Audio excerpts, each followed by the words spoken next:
Baik,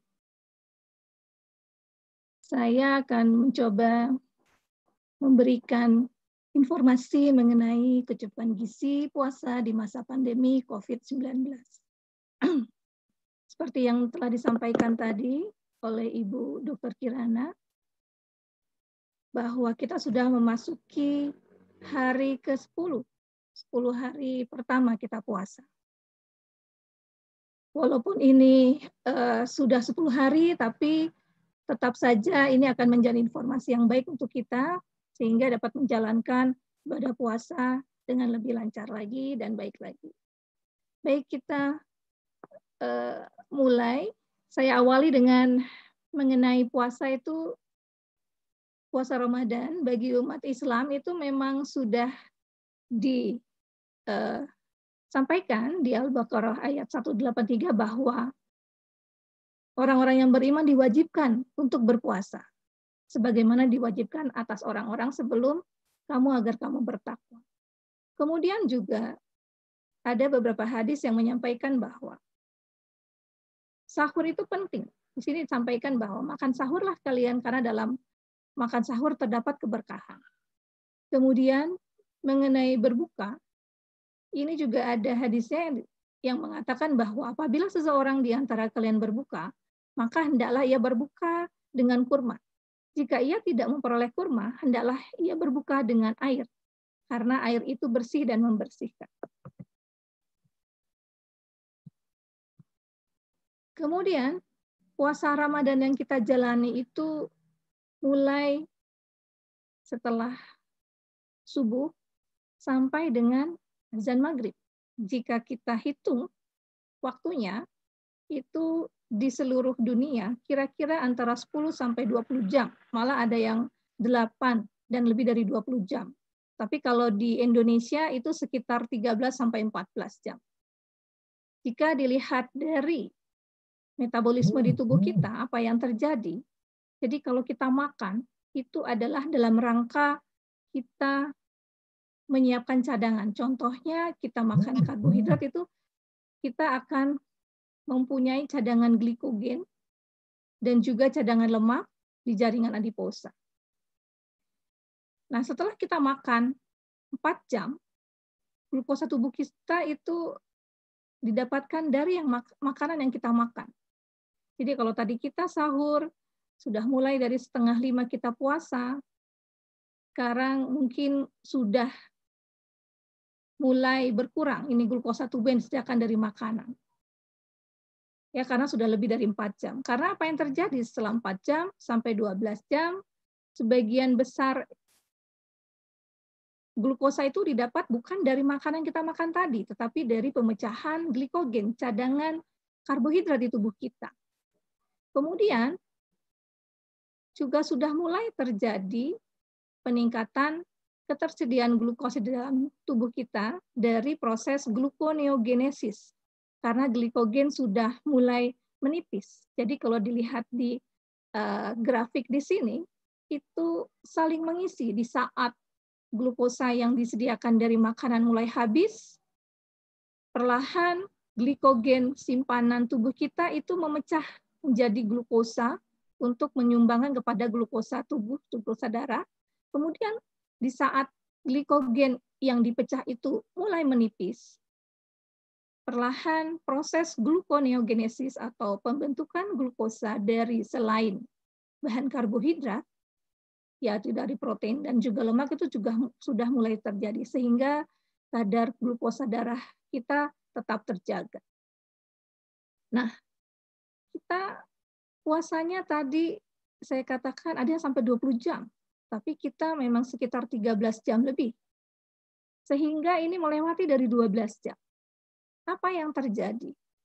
Jadi tadi glikogen kalau dilihat dari grafik di sini sebetulnya habis itu bisa sampai 24 jam. Tapi itu sangat menipis. Sehingga setelah 12 jam itu betul-betul sebagian besar glukosa itu didapatkan dari proses gluconeogenesis, tidak lagi dari glikogen. Sudah terjadi pemecahan protein dan lemak menjadi asam amino dan juga gliserol yang menjadi substrat dari jalur gluconeogenesis. Kemudian juga bagaimana dengan air? Berbeda dengan makanan yang bisa kita punya cadangan dalam tubuh kita. Kita tidak bisa menyimpan cadangan air. Jadi kita tidak bisa menyimpan, kita misalnya minum 2 liter air, itu akan terus tersedia sampai kita buka nanti. Nah, bagaimana mekanisme tubuh? Jadi Yang Maha Kuasa sudah menciptakan sedemikian rupa, ginjal kita akan menghemat air dengan cara mengurangi kehilangan air melalui urin. Jadi kalau kita amati, memang kita saat puasa itu akan jarang sekali mengeluarkan urin. Karena mekanisme ginjal untuk membuat air tetap terjaga. Nah, oleh karena itu, perlu dilakukan pengaturan zat gizi selama kita puasa. Tadi sudah disinggung oleh Ibu Dr. Kirana bahwa kebutuhan energi dan zat gizi memang itu sesuai dengan gizi seimbang. Kemudian untuk berapa kebutuhan energi dan zat gizinya itu juga mengikuti angka kecukupan gizi yang dianjurkan. Yang terakhir adalah di tahun 2019. Nah, kemudian juga kita harus memperhatikan kelompok khusus, ya, berdasarkan umur dan juga kondisi khusus, ya. Karena masing-masing memiliki kebutuhan energi dan zat gizi yang berbeda. Ada yang perlu ditambahkan pada kondisi khusus seperti kondisi hamil dan juga menyusui. Nah, mengingatkan lagi, ini adalah 10 pedoman gizi seimbang. Jadi kita, saya kira semua sudah paham, atau masyarakat juga sudah mulai paham. Ini lebih menjelaskan lagi bahwa untuk mendapatkan gizi yang seimbang, itu kita perlu membiasakan mengonsumsi aneka ragam makanan pokok. Kemudian juga membatasi konsumsi panganan manis, asin, dan berlemak untuk menjaga berat badan dan juga penyakit-penyakit terkait. Kemudian juga melakukan aktivitas fisik yang cukup dan mempertahankan berat badan ideal. Membiasakan mengonsumsi lauk pauk yang mengandung protein tinggi, contohnya adalah ikan. Mencuci tangan pakai sabun dengan air mengalir. Kemudian jangan lupa mensyukuri dan nikmati aneka ragam makanan. Karena kalau tersedia tidak disyukuri dan dinikmati juga tidak ada manfaatnya. Kemudian jika membeli makanan kemasan, itu biasakan membaca label yang ada di kemasan tersebut. Kemudian perbanyak makan sayur dan buah untuk mendapatkan vitamin mineral yang juga sebagai antioksidan, juga sebagai bahan untuk meningkatkan imunitas, terlebih pada saat puasa dan masa pandemi COVID-19. Kemudian biasakan minum air putih yang cukup dan aman. Kemudian juga biasakan sarapan pagi. Nah, karena kondisi puasa nanti kita juga lihat bagaimana perbedaannya, karena sarapan paginya menjadi makan sahur. Sejalan dengan itu, WHO juga mengeluarkan nasihat gizi bagi dewasa selama pandemi atau wabah COVID-19. Ini selaras dengan apa yang kita miliki di pedoman gizi seimbang, yaitu makan makanan yang segar, yang tidak diproses setiap hari, minum air yang cukup setiap harinya, kemudian makan lemak dan minyak dalam jumlah yang moderate, makan gula dan garam yang rendah, hindari makan di luar pada kondisi saat ini, dan juga bisa ada masalah perlu konseling dan support secara psikososial. WHO juga mempunyai rekomendasi bagi yang menjalankan puasa Ramadan. Dan ini juga sudah mengcover apa yang umat Islam yakini. Baik, pertama adalah yang paling penting adalah banyak minum di antara waktu berbuka dan sahur. WHO mengatakan minimal 10 gelas. Kemudian hindari minum kopi, teh, dan cola, karena ini membuat dehidrasi menjadi lebih banyak, karena akan menarik cairan ini, kopi, teh, dan cola. Kemudian makan makanan bergizi seimbang untuk mengganti energi saat puasa. Karena tadi kita puasa sekitar 13 jam lebih, di mana cadangan glikogen kita itu sudah menipis. Kemudian cadangan protein dan lemak juga sudah dipecah. Kemudian ini sejalan dengan ayat yang saya sampaikan di awal, WHO juga menyampaikan bahwa makan 3 kurma saat berbuka puasa. Kemudian juga sahur, mengenai sahur juga disampaikan di sini, jangan lewatkan makan sahur. Kemudian hindari banyak makan dan minuman yang manis saat berbuka. Jadi berbukanya dengan 3 buah kurma. Kemudian juga hindari makanan yang tinggi lemak, makan dengan perlahan dan dalam jumlah yang cukup.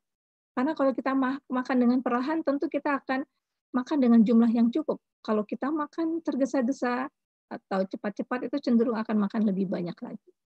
Kemudian juga berolahraga ringan pada sore atau malam hari. Nah, berbicara mengenai kecukupan energi dan zat gizi, ini saya ambil angka untuk usia mulai dari 4 tahun. Karena kelompok umurnya 4-6 tahun yang di awal. Karena sebagian itu mungkin juga sudah mulai puasa. Ini sampai 80 tahun. Jadi energinya itu berkisar antara 1.400 sampai 2.250 untuk perempuan dan 1.400 sampai 2.650 kalori untuk laki-laki.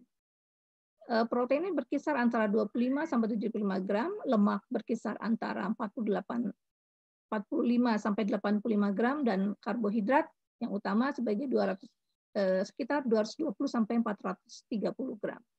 Ini untuk mendapatkan komposisi masyarakat Indonesia pada umumnya, yaitu 60 sampai 70% untuk karbohidrat, protein 10 sampai 15%, dan lemak 20 sampai 25%.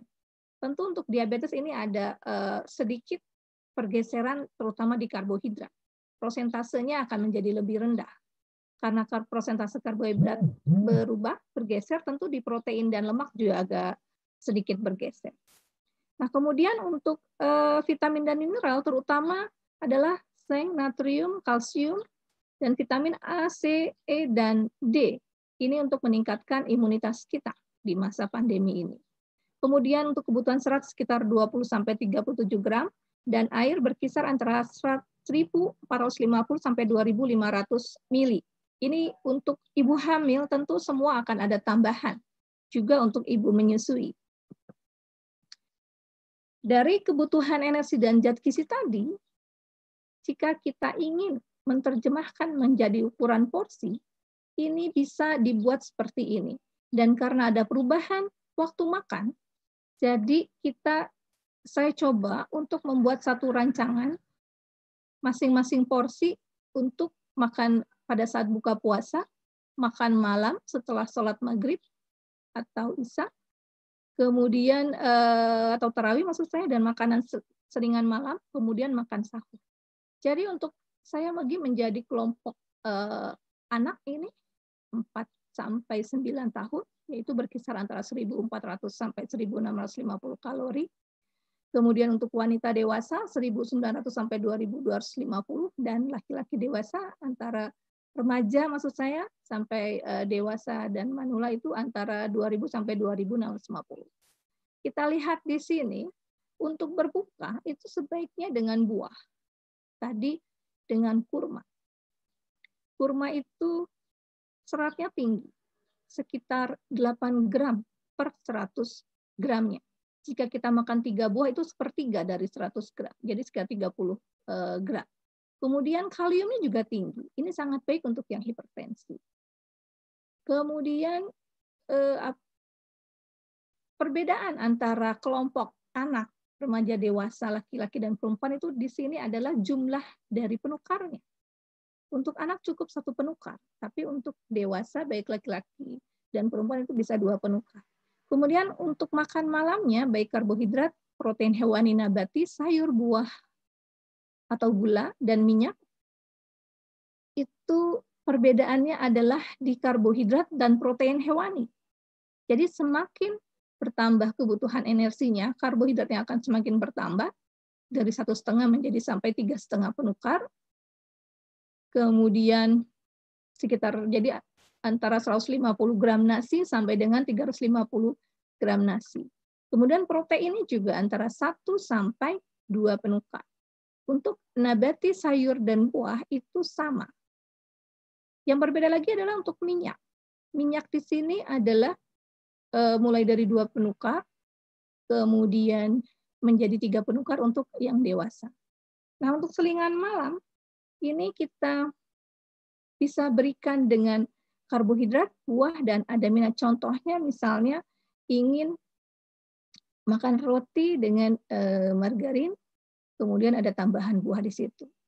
Nah, perbedaannya adalah untuk anak-anak setengah penukar, masing-masing karbohidrat dan buah, kemudian di dewasa itu bedanya adalah 1. Untuk minyak kan semuanya 1.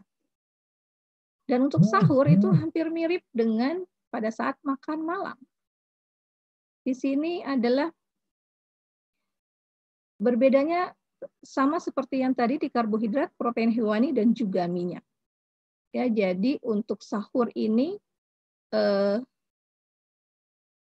sedikit lebih rendah dibandingkan pada saat makan malam. Jadi proporsinya emang sahur bisa sekitar 40% dari total kita makan, kemudian selingan malam dan juga buka puasa itu 10%, dan makan malam itu 40%. Jadi totalnya adalah 100%. Nah, ini contoh proporsi setiap kali makan. Ini adalah untuk sekali makan sekitar 700 kalori. Di sini kita bisa lihat untuk makanan pokok ya bisa dengan nasi atau kentang atau mie kering. Di sini ada persamaan ukuran penukarnya. Jadi kalau diganti-ganti ke makanan pokoknya itu bisa tahu bahwa jumlahnya juga sama dengan jumlah nasi yang kita makan jika kita makan dengan kentang atau dengan mie. Kemudian untuk lauknya itu jika ikan ya setara dengan ikan ini 2 potong sedang ayam tanpa kulit ya ini untuk 2 penukar sama dengan 1 butir telur atau 2 potong daging sapi. Kemudian nabatinya adalah 1 penukar ya, 2 potong sedang tempe atau tahu yang besar 1 buah atau tahu yang kecil itu 2 buah. Sayurannya itu 1 sedang sekitar 150 gram, ya 1,5 penukar, kemudian buahnya 150 gram pepaya, itu 1 penukar lebih, ya. Kemudian bisa jeruk setara dengan 2 buah dan juga pisang Ambon setara dengan 1 buah. Ini kira-kira gambaran untuk sekali makan.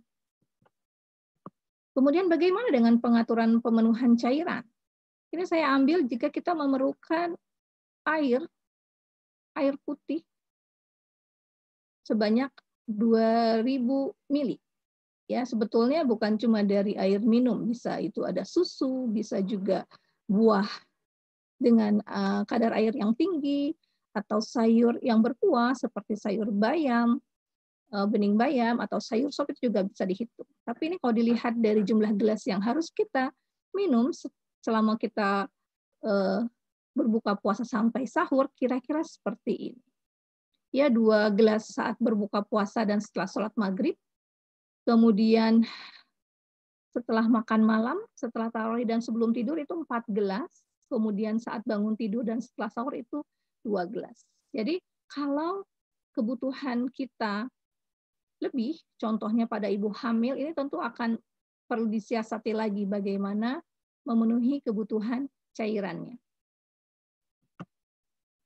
Nah, yang perlu diperhatikan, karena ada kelompok khusus tadi, contohnya anak dan juga manula, ini pada anak-anak, kadang mereka itu pemilih atau picky eater. Jadi, sebaiknya kita menghidangkan makanan kesukaan anak, tapi jangan lupa, yang disukai, tapi bergizi seimbang. Nah, ini perlu kreativitas dari para ibu-ibu, bagaimana membuat makanan yang disukai anak, tapi tetap bergizi seimbang. Kemudian, pastikan tidak melewatkan makan sahur. Karena tadi dari agama kita juga menganjurkan, karena makan sahur ada keberkahan, WHO pun menganjurkan itu tidak melewatkan makan sahur. Kemudian sajikan susu saat sahur dan atau berbuka. Kemudian ini untuk asupan kalsiumnya. Dan sekali lagi, cairan menjadi sangat penting. Karena anak-anak ada yang perlu diingatkan untuk minum. Nah, bila ada tanda-tanda dehidrasi atau kurang gizi, nah dehidrasi itu kita lihat misalnya bibirnya kering, kemudian dia lemas, kita lihat apakah memang asupan cairan yang kurang. Sehingga kita perbaiki pada saat berbuka dan sahur, sehingga besok tidak terjadi tanda-tanda tersebut lagi. Atau tanda kurang gizi. Kita perhatikan juga asupannya memenuhi atau tidak. Kemudian, nah ini, selain minum, karena minum juga memberikan rasa kenyang, kita bisa memilih makanan yang tinggi cairan, seperti semangka, melon.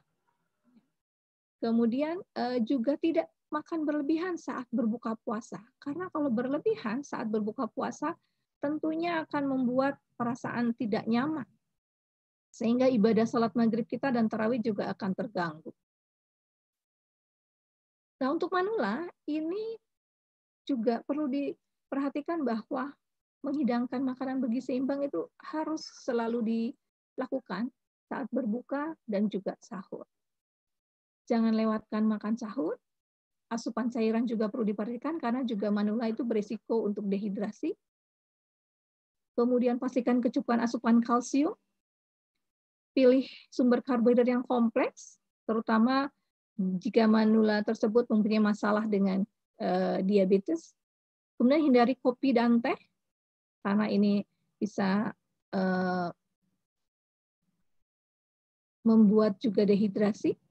Kemudian perhatikan asupan gula dan garam, terutama pada manula yang diabetes, yang kegemukan, atau hipertensi. Kemudian, seorang ahli gizi ahli gizi khusus maternal dari Australia itu membuat satu rekomendasi bagi ibu hamil dan ibu menyusui yang ingin berpuasa.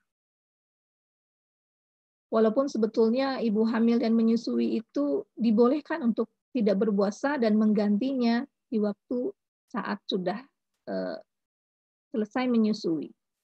Mengapa ini perlu dipertimbangkan? Karena kebutuhan ibu hamil dan menyusui itu ditambahkan dari semuanya. Energi ditambahkan sekitar 300, proteinnya juga, terutama cairan ditambahkannya itu sekitar, kalau untuk ibu menyusui lebih lagi, antara 650 sampai 850 mili.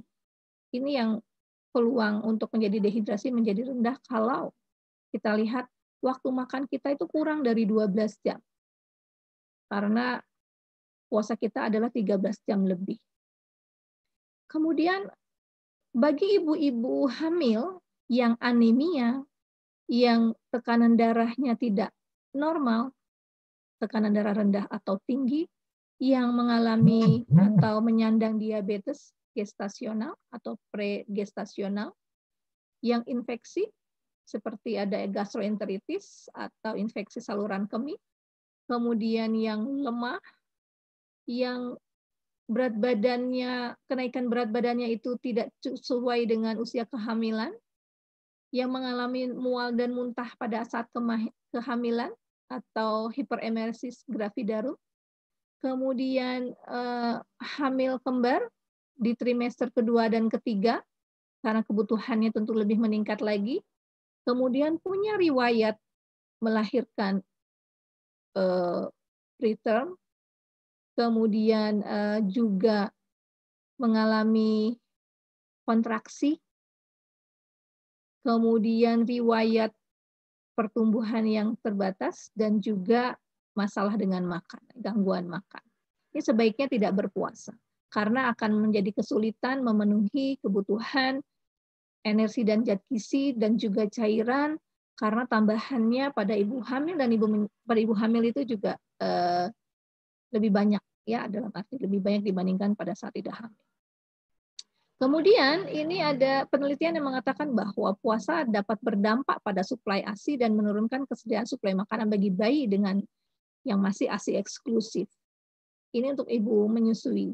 Sehingga untuk bisa memutuskan apakah berpuasa atau tidak akan lebih baik dikonsultasikan dulu dengan dokter kandungan masing-masing.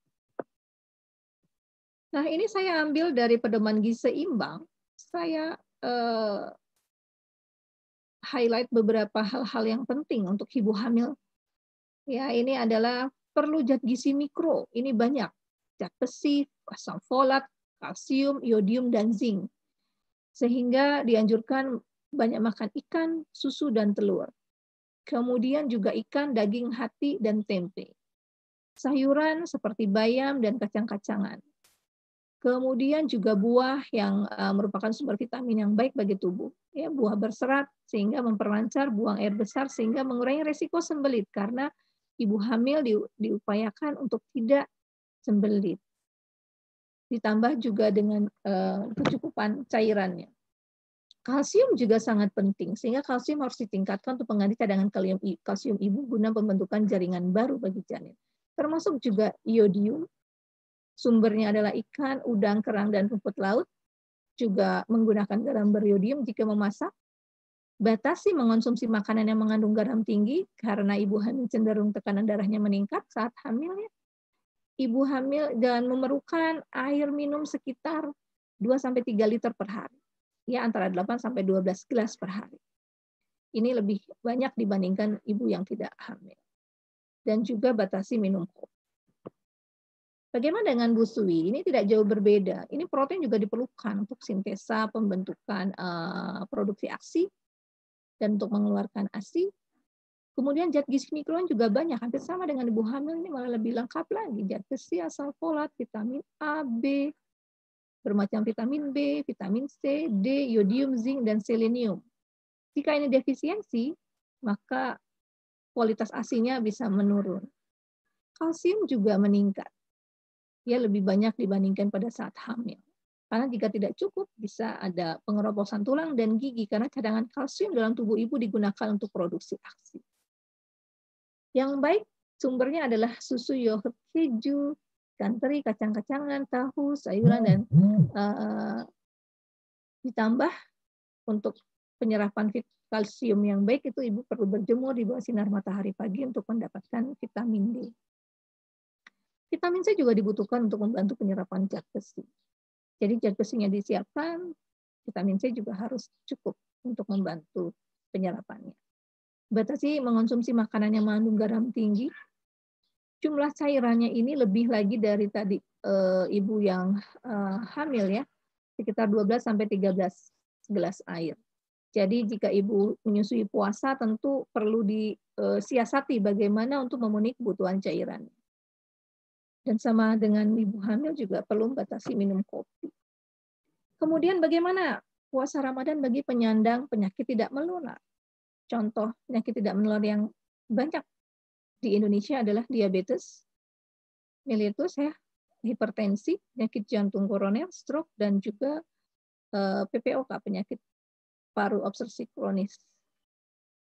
Nah, sebetulnya Islam juga sudah menyampaikan bahwa barang siapa di antara kamu yang sakit atau dalam perjalanan, kalau tidak berpuasa, maka wajib mengganti sebanyak hari dia tidak puasa di hari yang lain. Dan bagi orang yang berat menjalankannya, contohnya yang punya penyakit, maka wajib membayar fidyah, yaitu memberi makan orang miskin. Tetapi barang siapa dengan kerelaan hati mengerjakan kebaikan, maka itu lebih baik baginya, dan puasamu itu lebih baik bagimu jika kamu mengetahui. Jadi di sini sudah disampaikan, jika kondisi kita memang memberatkan untuk berpuasa, itu diperbolehkan untuk tidak berpuasa. Nah, untuk mengetahui kondisi kita itu memungkinkan atau tidak untuk berpuasa, itu konsultasikan dengan dokter. Ya, kita tanyakan apakah penyakitnya ini berat, kemudian bagaimana mengkonsumsi obatnya, kalau banyak tentu akan menjadi kendala juga pada saat puasa, dan apakah ini membahayakan nyawa atau tidak. Ya, nah, banyak penelitian yang terkait dengan puasa Ramadan. Di sini penelitian ini banyak yang dengan systematic review, artinya melihat beberapa penelitian, kemudian diambil simpulan dari beberapa penelitian tersebut.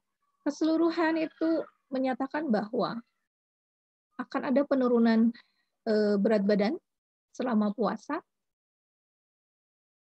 di mana yang turun adalah dari massa lemak, Kemudian penurunan ini akan terjadi lebih banyak pada orang yang obesitas, yang IMT-nya lebih dari normal.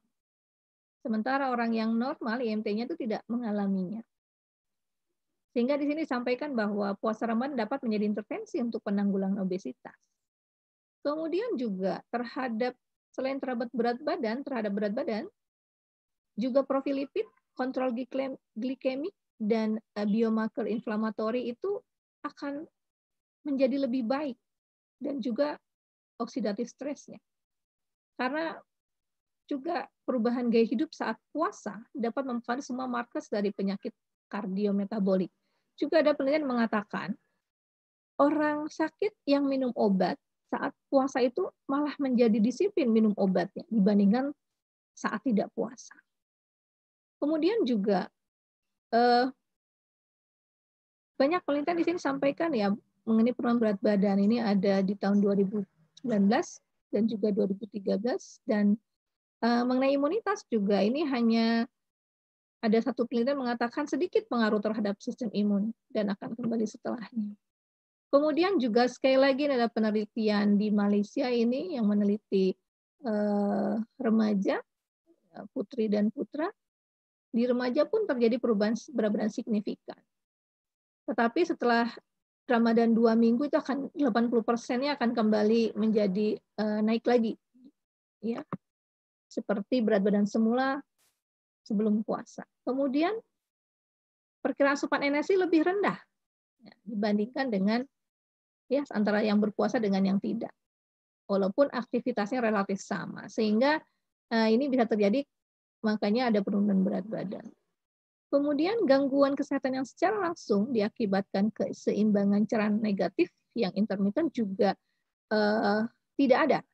Artinya puasa sebulan dengan asupan cairan yang mungkin juga tidak mencukupi kebutuhan, itu tidak menyebabkan gangguan kesehatan.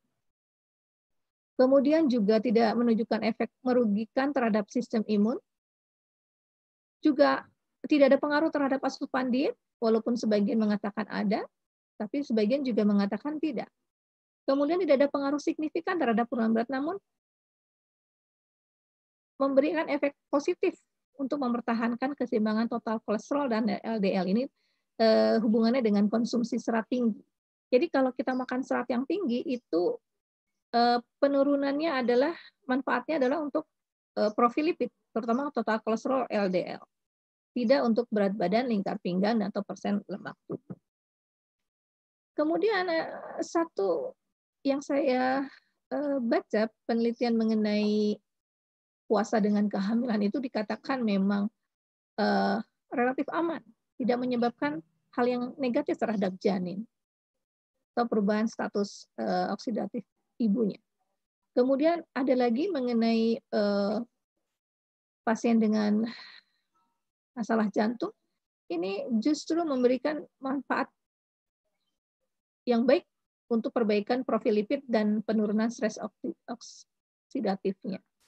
Juga pada pasien asma, puasa tidak merubah parameter imunologi. Jadi tadi penyakit-penyakit PTM untuk stroke, jantung, hipertensi, dan juga berhubungan dengan pernapasan, itu malah memberikan manfaat yang baik. Termasuk diabetes juga. Nah, karena untuk penyakit tidak menular tadi, selain yang diabetes itu pengaturan makannya adalah relatif sama dengan orang yang sehat. Saya fokuskan di sini untuk puasa bagi diabetisi. Jadi ada baiknya bagi penyandang diabetes itu sebelum puasa itu melakukan pemeriksaan, ya, melakukan pengaturan makan dan aktivitas fisik agar glukosa darahnya terkendali. Ini jika kadar glukosa darah puasanya di bawah 110 mg per dl atau 2 jam PP-nya di bawah 160 mg per dl, itu artinya terkendali. Nah, pasien yang ini boleh, ya, pasien yang terkendali dan diatur dengan perencanaan makan dan olahraga saja, ini boleh berpuasa. Tetapi bagi pasien yang melaksanakan perencanaan makan, kemudian juga olahraga dan perlu dengan obat hipoglikemik oral, itu bisa melakukan puasa tapi dengan perubahan perencanaan makan, aktivitas fisik, dan pengobatan, sehingga perlu konsultasi dengan dokter dan dietitian untuk perubahan pengaturan perencanaannya. Tetapi pasien diabetes yang tergantung insulin sebaiknya tidak berpuasa, terlebih yang suntikan insulinnya 2 kali sehari. Apalagi pasien DM dengan komplikasi berat tidak dianjurkan berpuasa. Kemudian bagaimana kebutuhan jumlah energi pasien diabetes dibandingkan dengan saat tidak puasa? Ini jumlahnya adalah sama. Tadi proporsi antara karbohidrat, protein, dan lemaknya itu bergeser. Karbohidrat menjadi lebih rendah dibandingkan proporsi konsumsi masyarakat sehat pada umumnya. Hanya pengaturannya yang perlu dilakukan adalah di sini untuk berbuka puasa, artinya makanan ringan ya, iftar, dan juga makan malam setelah sholat maghrib itu sekitar 50% dari kebutuhan energi. Kemudian setelah tarawih 10%, sahur 40%. Ya, nah ini jadi kalau dibandingkan dengan saat tidak puasa, ini berubah. Biasanya kita makan 3 kali makanan utama, ya ini juga diabetesi begitu, dan 2 selingan menjadi 2 makanan utama dan 2 selingan. Sehingga memang proporsi di makan malam setelah sholat maghrib dan juga sahur itu menjadi besar, sekitar 40%. Kemudian ini contoh penukar dengan diet 1.900 kalori. Ini pembagiannya adalah sebelum buka puasa itu 2 penukar buah, kemudian setelah sholat maghrib nasi 2,5 penukar, ikan 2 penukar, tempe 1 penukar, sayur A, artinya yang energinya bisa diabaikan tuh boleh sekehendak. Kemudian sayuran B yang kandungan energinya 25 kalori, itu 1 penukar saja, buah 1 penukar, dan minyak 2 penukar. Ini contoh makannya adalah nasi, pecel lele, tumis tempe, sayur asem, lalap dan sambal, dan juga semangka.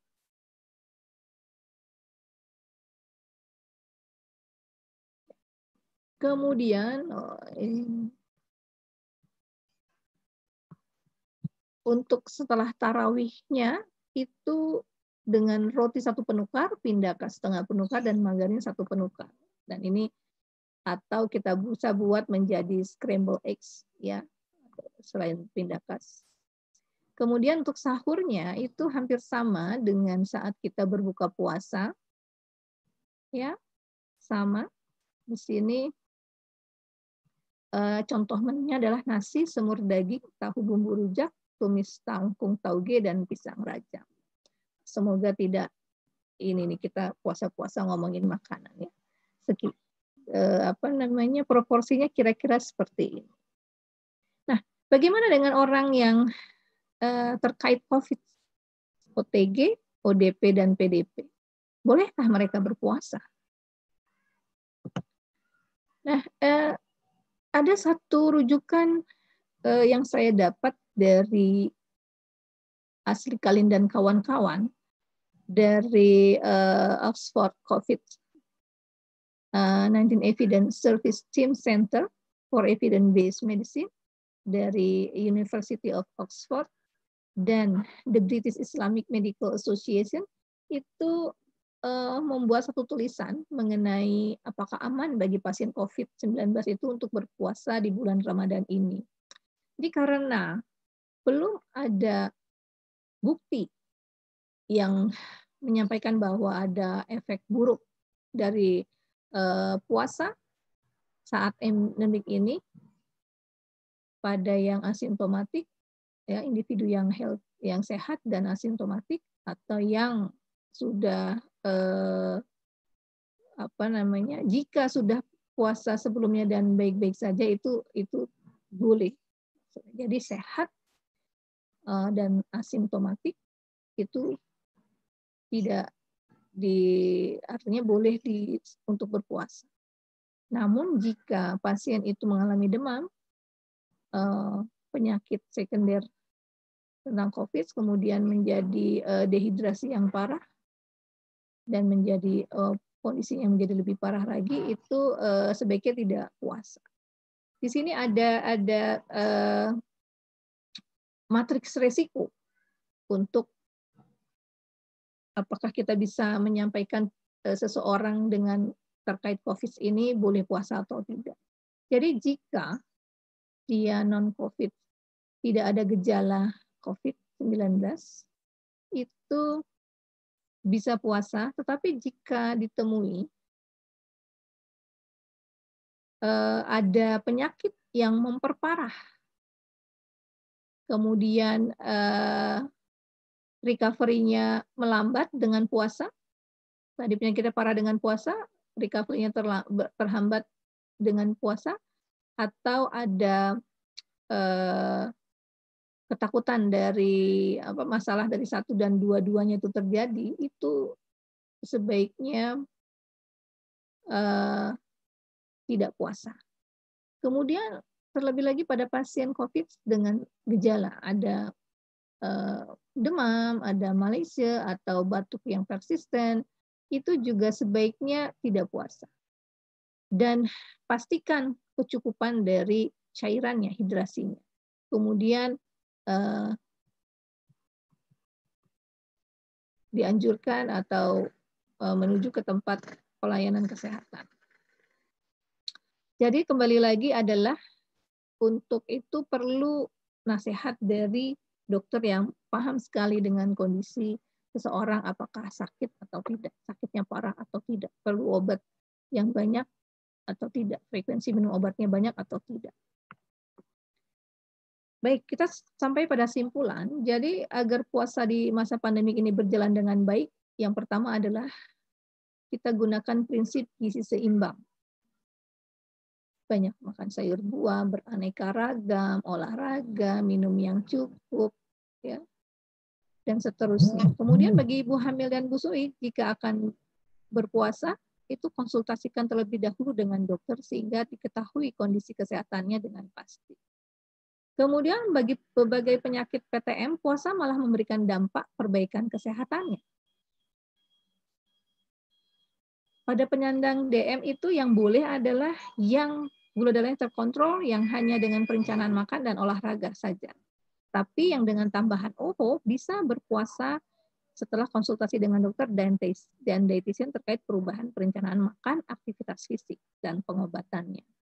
Nah, diabetes yang tergantung insulin sebaiknya tidak berpuasa. Bagi ODP dan PDP, jika mengalami gejala yang memberatkan, disarankan tidak berpuasa. Baik, saya kira itu yang bisa saya sampaikan, Bu Hera. Ini saya sampaikan juga rujukan yang saya gunakan dalam penulisan menyiapkan materi ini, dan terima kasih. Saya kembalikan kepada moderator.